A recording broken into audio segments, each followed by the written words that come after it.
Farimbona fandarana mivokarina ireo radio mivoiny fandriampahalemana eto Madagasikara na coalition des radios pour la consolidation de la paix à Madagascar. Farimbona ampifaliana trandro mpiano jaina no hitafananao ty fandarana farimbony ty izay vokarina ao anatin'ny tetikasa PAV Madagasikara. Tanora avokoa ny ankabeazam-pony eto Madagasikara. Eo amin'ny 23 eo dia latsaka ny 520 taona, izany hoe 420 izany, ary 770 dia latsaka ny 520 taona. Izay fananan'ny Madagasikara ponina tanora izay dia mampitombo amin'ny filany eo amin'ny lafiny ara-panabeazana, ara-pahasalamana, arak'asa sy ny foto-drafitrasa, izay mitaky ihany koa indrindrindrindra fanamby lehibe eo amin'ny fitondrana tsara tatana. Amin'izao vanim-potoana fifidiana izao dia omentsika sehatra ny eo hevitra ary ny tanora. Ao anatin'izany dia Vahindrona Saina, Andriamatoa Andriamanoa Isoa Sebastien, mpitondra tenin'ny sika fikambanana miaraka amin'ny Andry Rajoelina na ny IFI, sy Andriamatoa Niaina Fetrano Menjanahary, olom-pirenena resy lahatra amin'ny fandaharana asa n'Andriamatoa Ravalomanana Marika. Miarabanareo vahiny ary tonga soa eto amin'ny studio any coalition des radios. Miarabantsika rehetra mpanaraka ny fandaharana farimbona eto amin'ny coalition des radios. Faly miarabanareo mianadahy dia miarabany mpieno ny fandaharana farimbona izay vokarin'ny coalition des radios. Ankoatra ireo vahintsika ireo dia isy ihany koa ny fandraisana anjara ny olom-pirenena amin'ny fanehoan-kevitra. Cédric Rasoa Zanak'olana eo amin'ny lafiny teknika, Nicolas Raoularzeny eto amin'ny fanolorana. Manasanao ary iano hatramin'ny farany. Ny lafiny ara-politika sy izay mikasika ny fiainam-pirenena dia hita fa tsy mahasarika firy ny tanora.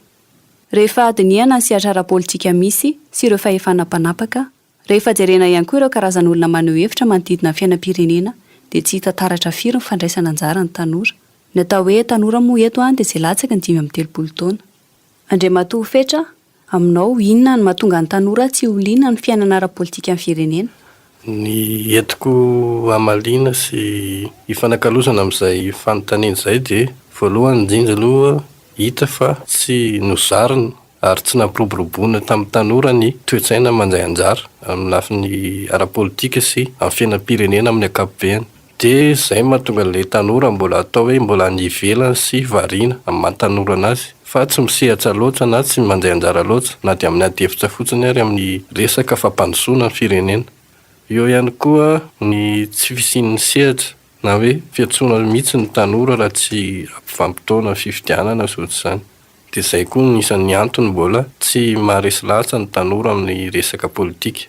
Ary farany dia ilay fanaovana politika hatramin'izay izay nisy dia tsy toy ny modely fa toy ny fanaovana politika azo lazaina hoe maloto na tsy mendrika ny fitondrana ka manjary vao maika koa ilay tanora tokony hiditra sy tokony hisehatra amin'ny fiainam-pirenena ary vao maika kivy ka aloha tsy mieritreritra izany resaka fampandrosoana sy resaka ara-politika ny firenena izany fa ny fiainany ihany ny tohizany. Misy anam-pinan'izay ve Andriamatoa Sebastien? Ny anam-piko an'izay angambany dia hoe fa maninona ny tanora no tsy dia liana amin'ny resaka politika. Ny zavatra misy raha mijery ny atao hoe tantara Madagasikara tsika dia tao anatin'izay rehetra izay dia mahita hoe ny tanora no natao fitaovana na akana fanjakana. Dia rehefa avy eo ireo tanora ireo tsy rarahina rehefa azo ilay fanjakana. Dia noho izay zavatra izay no mahatonga ny ankamaroany tsy dia sehatra ao anatin'ny hoe resaka politika. Ny faharoa manarakaraka an'izay ny resaka ataontsika hoe fitongiana toerana ataon'ireo izay olon-dehibe na entre guillemets hoe dinosaure politika. Dia ireo izany ataontsika hoe tsy manome sehatra ny tanora ary ao anatin'izay tsy mamolavola an'ireo tanora mba atao hoe hiditra ao anatin'ny sehatry ny politika izay. Ary ny fahatelo manarakaraka ilay izy ny resaka politika eto amintsika dia manahirana satria tsy mba miresaka ny atao hoe politika fampandrosoana fa politika fanangonan-karena, politika ny fitiavan-tena, politika ny ataoko hoe ny kakamakama sy ny fianakaviana sy ny atao hoe mipiray saosy moa filazan'ny olona ilay izy dia lasa ohatrany hoe tsy dia mivelatra ilay resaka politika fa kobonin'ny olom-bitsy. Dia ny fahaefatra manarakaraka an'ilay izy araka ny efa notenenina teo tena mahatsapa ny tanora fa maloto ilay politika. Dia nefa n'izay zavatra izay mila resena tao ilay zavatra izay. Toy an'izay hevitra ao izay ihany. Ahoana koa zany no ahafahantsika misarika ireo tanora ireo hisehatra amin'ny lafiny ara-politika? Ho anay isika fikambanana miaraka amin'ny président Andrajoelina dia mahatsapa izahay hoe raha ny tanora izay efa hitantsika tao ny statistika fa 4,1% raha ireo tanora ireo ny tsy sehatra ao anatin'ny resaka politika dia mahita izay fa le ho avin'le tanora mihitsy ny manjavozavo. Ka ao anatin'izay na tonga anay resy lahatra hoe tsy maintsy mandray andraikitra ary tsy maintsy mandray an-tanana ny fiainam-pirenena satria raha itsika tanora ao anatiny atao hoe hery sy tanjaka manana ny hery sy tanjaka hitondra fampandrosoana ny firenena no tsy mandray an-tanana no avin'ny firenena dia sarosarotra ho amintsika mihitsy sy ho sarosarotra ho an'le firenena malagasy ny tena hoe hanana fandrosoana izany. Dia izay mahatonga anay mahita hoe tena vanim-potoana izao tonga ny tanora rehetrarehetra hisehatra izay ao anatin'ny politika. Nefa le politika resahana eto tena resaka politika mpampandrosoana fa tsika tsy miresaka politika politisianina izay efa fanataon'ny rehetrarehetra teo aloha fa tena mba hipetraka ao anatiny hoe fanovana toe-tsaina ary fanovana fomba fiasa ary koa fanovana fomba fitondran-tena. Andriamatoa Fetra, ahoana kosa indray no ahafahantsika misarika ny tanora ho tia indray ny politika? Eo aloha anampiana izay teny naman'izay le fanaovana politika madio na hoe le bonne gouvernance amin'ny terme teknika tena hoe fitantanana marina sy atao hoe modely ho an'ny tanora no tokony ho isy. Fanampin'izay izay fanomezana sehatra ho an'ny tanora izay koa fa tsy ny eo ihany no firay mpitondra sy miara-misalama anatin'ilay fitondrana izay. Dia izay indrindra no mahatonga ny ngara-valomanana manao an'ilay bonne gouvernance na ny fitantanana miendrika sy modely aloha tokony apetsaka izay vao miditra amin'ny fampandrosoana sy entina hampandroso ny firenena. Andriamatoa Sebastien, amin'ny mahatanoranao, inona nahatonga anao hanohana ny kandida Andrajoelina? Ny antony nahatonga anay resy lahatra hoe hanohana azy voalohany indrindra dia manana ny viny izy, manana ny velirano izay napetrany ao fampandrosoana Madagasikara. Ary anisan'ny ataontsika hoe vain-dohan-draharaha ao anatiny io dia ny fanomezana asa ny tanora sy ny vehivavy. Izay sehatra izay no andrefesana ny kandida anankiray hoe tena mpandroso an'ilay Madagasikara ve satria araka an'ilay statistika miverina avy any amin'ny statistika teo amin'ny voalohany foana tsika fa raha vao io tanora io no atao ambanin-javatra dia tsy hanana ny fandrosoantsika. Fa Andrajoelina dia tena akaiky ny tanora ary mitsinjo ny tanora. Izay zavatra izany dia anisan'ny tena ataontsika hoe teboka lehibe mampiavaka n'Andriamatoa Andrajoelina ny fijerevany ny tanora ary izy koa moa tanora raha teo. Ny faharoa manarakaraka an'izay dia fantatsika fa ao anatin'ny velirano izay nataony na ny vina izay napetrany dia manome sehatra ny ataontsika hoe ny olona rehetra ary ihany koa ahafahantsika tena mampandroso amin'ny Madagasikara izay araka ny tenenina hoe raha fandrosoana tsy hitantsika tao anatin'ny 7-10 taona dia hitantsika ao anatin'ny 10 taona izany zavatra izany no io velirano sy vina izay apetraka Andriamatoa Andrajoelina io. Ny fahatelo manarakaraka azy dia mahatanora n'Andriamatoa Andrajoelina dia izy dia olona tia tanindrazana, olona vonona izy, ny omana izy ary izy koa dia olona matahotra an'Andriamanitra ary olona manaza ny soatoavina malagasy. Izany hoe ny maizy azy atsika mihitsy no ataon'ny vain-dohan-draharaha fampandrosoana Madagasikara. Andriamatoa Fetra, inona kosa ary na resy lahatra anao amin'ny kandida Marc Ravalomanana? Ny anahy manokana dia nitodika kokoa ny safidiko tany amin'ny kandida numéro 25 satria misy lafiny ara-teknika izay ambarany ao anatin'ilay manifesto izay entina hampandrosoana ny firenena. Be dia be no zavatra resahany ao na ny tsy lazany hoe fomba hisintomana ny mpamatsy vola fotsiny ary satria misy karazana fenitra na norma tokony mbola hiverena n'ilay firenena an'izay na eo amin'ny lafin'ny fitantanana izany na eo amin'ny lafin'ny fitondrana. Dia izay norma izay no tsara apetsaka aloha ahafahan'ilay firenena ho fantatra bebe kokoa eo amin'ny lafin'ny ara-tsakefa sy amin'ny fahavononany anjoso sy ara-iasa amin'ireo tanan-dehibe hafa ary tena hoe hampandroso ny teko-harena sy hampivelona ny vahoaka ho entin'ny firenena. Amin'ny Andriamatoa Marc Ravalomanana koa ao amin'ny fandaharan'asany sy ny programan'asany amin'ny fifidianana dia hita fa mipetsaka tsara ilay fitsinjaram-pahefana ka na fokotany ary manana ny asany sy ny anjaikiny eo anivon'ny fiarahamonina dia miatsaika ny amin'ny vahoaka tokoa ilay fandrosoana.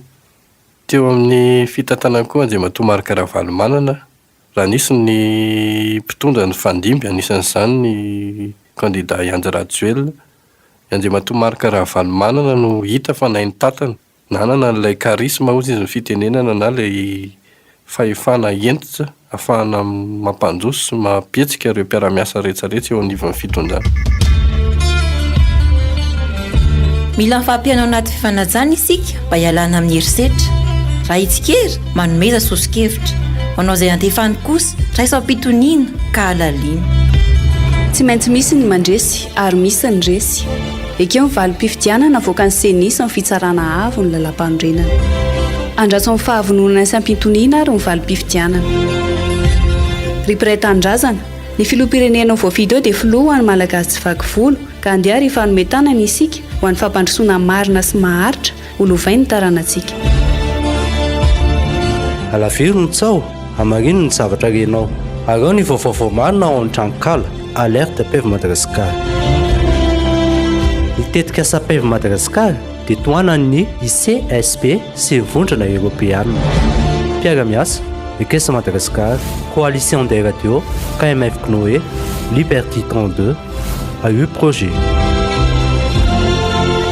Mbola manaraka hatrany fandarina farimina ianao mpianao jaina. Ny loha hevitra resadresantsika androany dia mahakasika indrindra ny hoe tanora mandray andraikitra manaja ny fitoniana sy ny fahasamihafana raha-podikevitra. Tanora roa vahintsika androany, ao Andriamatoa Andriamanao Isoa Sebastien, mpitondra teny ny isika fikambanana miaraka amin'ny Andrana Joelina na ny IFI, sy Andriamatoa Niana Fetrano Menjanahary, olom-pirenena resy lahatra amin'ny fandarana asa n'Andriamatoa Marc Ravalomanana. Mialohan'ny andraisan-dreto vahintsika reto ny fitenenana dia horenesitsika fa nehoan-kevitry ny olom-pirenena tsotra sendra ny mpanao gazety. Amin'ny maha-tanoranao inona ny andrasanao amin'izay filoham-pirenena? Zavatra andrasana amin'izay mety ho filoham-pirenena zany dia filoham-pirenena hitondra fiovana mahery vaika mba hisy fiantraikany any amin'ny sambatan'olona amin'ny fiainan'ny vahoaka tsirairay. Izay no tadiavina amin'ny filoham-pirenena izay voaka eo zany na iza na ny anankiray na ny anankiray zany fa dia irariana zany mba hivoaka araky ny tokony izy ny voka-pifidianana mba hiadanany vahoaka ambany lanitra iray manontolo. Mba adrasanay moa zany dia mba hahazahoanay asa dia miangavy filoham-pirenena izay lany eo mba miasa ny tanora. Amin'ny tanora ny tena dia ny zavatra andrasana voalohany zany amin'ny filoham-pirenena izay ho lany eo dia ny fanomezany ny ataontsika hoe fototra ahafahan'ny tanora miorina tsara, ahafahan'ny tanora miohitra amin'ny fiainana sy miatrika ny adidy aman'andraikitra tandrify azy. Aka ohatra amin'ilay fototra hoe resaka asa ohatra, miainga amin'ny asany ahafahan'ny tanora mampanjary ny fiainany sy ny hoaviny ray manontolo. Raha jerentsika koa eo amin'ny lafiny fanatanjahantena na ny fampianarana na ny fahasalamana indrindra dia ataontsika hoe ireo fanomezana ny fotodrafitra asa fototra sy ny fanohanana izay azon'ny fanjakana rehetra atao zany mba hahatonga an'ilay tanora mba tena olom-banona, olona salama, olona manana ny fahaiza-manao rehetra, ahafahany miatrika ny fiainany sy ny hoaviny ray manontolo ary indrindra ahafahany mandray anjara mavitrika amin'ny fiainam-pirenena sy ny fampandrosoana sy katsahantsika. Inona ny afatra isian'ny filaminana avy aminao ho an'ny mpiano mandritra izao fiandrasana amin'ny valim-pifidianana izao? Eo ampiandrasana ny voka-pifidianana zany dia tokony ho tony ny vahoaka malagasy. Na iza no lany eo dia ray ny vahoaka malagasy ny filoham-pirenena ho lany eo. Dia tokony anara-dalàna zany ary tokony voaka araky ny tokony ho izy marina ny tokony voaka amin'ny voka-pifidianana io fa tsy tokony izy tsony le fisalasalana na sanatrena ny kolikoly fa dia izay lany mamim-bahoaka ny tokony voaka eo. Izay zany ny zavatra angatahana amin'ny ny mpitondra fanjakana indrindra fa ny CENI sy ny ACC aoka mba ho voka-pifidianana mba tsy hisian'ny korotana ary manainga ny vahoaka malagasy koa zany mba ho tony fa izay lany eo dia ho ray aman-drentsika malagasy tokony tsisy zany ny korotana fa dia homendrim-piderana izay lany eo amin'ny filoham-pirenena io. Ny avatra avy amin'asa dia mba aoka mba samy tanteraka n'izay lany eo mba tsy hisiana korotana mba hakasitraka n'izay lany. Dia eto zany dia manentana sy miangavy antsika rehetra ho tony satria safiditsika io dia ajaintsika. Safidin'ny maro anisa moa izay no mifeny tany sy mifanjakana izay maro anisa lany eo dia ajaintsika iny dia miara-mentana indray tsika rehefa avy eo manampy an'ilay filoha lany eo.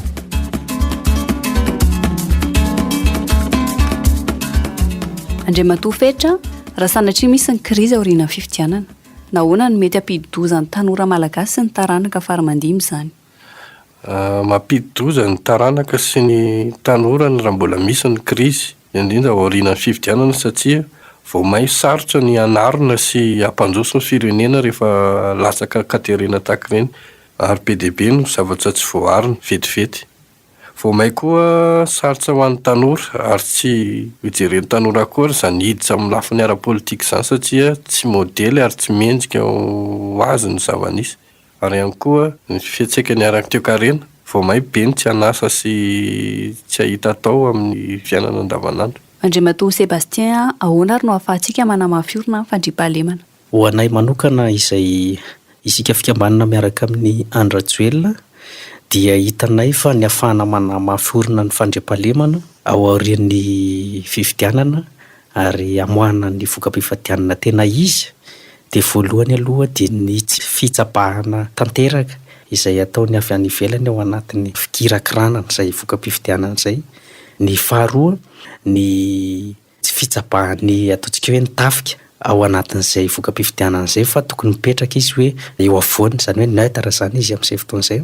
Ary ny fahatelo ny CENI dia tena handika ary hanoratra ary hametraka ny tena valim-pifidianana marina avy any amin'ireo birao-pifidianana eto Madagasikara. Ary ny fahaefatra dia ny HCC dia tena hitsara araka ny fahamarinana, araka ny ataontsika hoe ny zavatra ara-dalàna vokatry ny lalàna velona misy eto amin'ny tany sy ny firenena. Raha ireo zavatra anankiefatra voateny ireo ny voahaja ao anatin'izay dia mino izay fa tsy hisy izany ataontsika hoe olana izay anjady na krizy mety hitranga aorian'ny fifidianana izay satria raha ny zavatra misy anie ny vahoaka malagasy anie dia fa mahafantatra hoe iza ny tokony ho filoham-pirenena anie. Fa raha io safidiny vahoaka io izany no ahodikodina dia tsy maintsy mitongany amin'izany hoe tsy filaminana izany tsika. Manana ampianan'izay ve Andriamatoa Fetra? Hanamafisana ny fandriampahalemana tokony andra-pitoniana ny vokam-pifidianana aloha tsika. Ny tsirairay samy anjay ny tandrifiny azy na ny mpanomana na ny mpamoaka ny valim-pifidianana. Ho an'ny mpomba ny Andriamatoa Marc Ravalomanana, aoka tsika aneo ny fahenjena sy ny toetra modely satria izay ny hitarafana ny kandidatsika. Nafinaritra tokoa ny resadresaka natao tamin'ireto tanora reto. Ny fotoana moa manapetra ihany ka dia eto am-pamaranana inona ny hafatra avy aminareo rola? Ny hafatra ho an'ny rehetra aoka samy hiandra-pitoniana sy anjay ny valim-pifidianana izay mivoaka eo. Ny filoham-pirenena izay lany eo dia filoham-pirenena ho an'ny malagasy rehetrarehetra ka ho an'ny ankilany tsy lany ny fandarana asa afaka mifameno sy afaka fanampy entina mpandrosoana ny firenena. Ho an'ny andalan'izay lany kosa tsy fotoana ny fanavakavahana sy fanilikilihana intsony izao fa raha tena mpandroso ny firenena marina dia miantso ny rehetra hiara-iasa sy hifanometana na mpandroso ny firenena. Ny hafatra maranana an'ilay izy eto amin'ny fandarana farimbona dia miantso antsika tanora rehetra mba hahirahina amin'ny zavatra tsara satria mahatsapitsika fa victime foantsika tamin'izay zava-nisy teto Madagasikara ka noho izay zavatra ihany firaisantsika hina na tanora avy aiza na tanora avy aiza rehefa tombotsoan'ny tanora ny resana dia tokony iray feo tsika tanora rehetrarehetra ary antsoava ao anatin'izay sahitsika mandray andraikitra, sahitsika mijoro, sahitsika miditra amin'ny seharitra goavana kokoa satria izay zany ny zavatra hita fa somary tsy ampy amintsika tanora ary izay antony tsy fahasahitsika mijoro sy mandray andraikitra izay no anlikilian'olona tsika sy tsy hirarahin'olona tsika tanora. Hoantsika mpanaradia ny Andra Joelina dia ny hafatra atao amintsika mpanaradia dia hoe eto am-piandrasana ny valim-pifidianana tsika dia tokony hamantatra tsara hoe inona ny zava-misy, inona no tranga misy amin'izao vanim-potoana izao ary ao anatin'izay tsika dia tokony hijery tsara hoe inona ny tokony tombotsoa ho an'ny firenena dia manarakaraka an'izay ny ahafahantsika mampandroso ao Madagasikara. Alaviro ny tsao amarino ny zavatra renao ary ao ny vaovao marina ao amin'ny tranokala alerte PEV Madagasikara.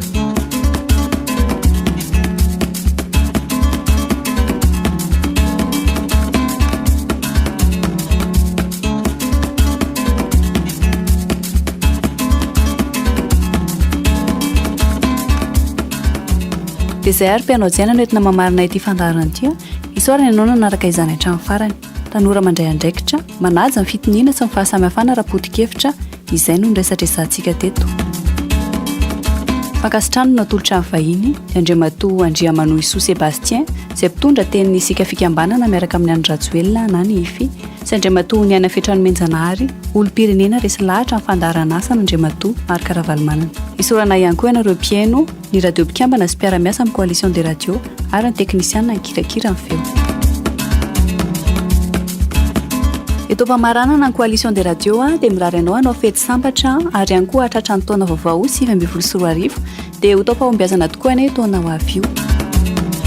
Cédric Rasoazanak'olana teo amin'ny lafiny teknika, Nicole Raoularseny teo amin'ny fahanorana, manome fotoana anao piano amin'ny fandarana manaraka indray. Veloma tompoko.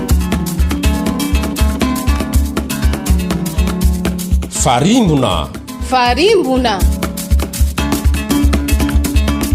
fandarana mivokarina ireo radio mivoiny fandriam-pahalemana eto Madagasikara na coalition des radios pour la consolidation de la paix à Madagascar. Farimbona nitetika sapevy Madagasikara dia toanan'ny ICSP sy vondrona Europeanina. Mpiara-miasa Ekesa Madagasikara, Coalition des radios, KMF Knoé, Liberty 32, AU Projet.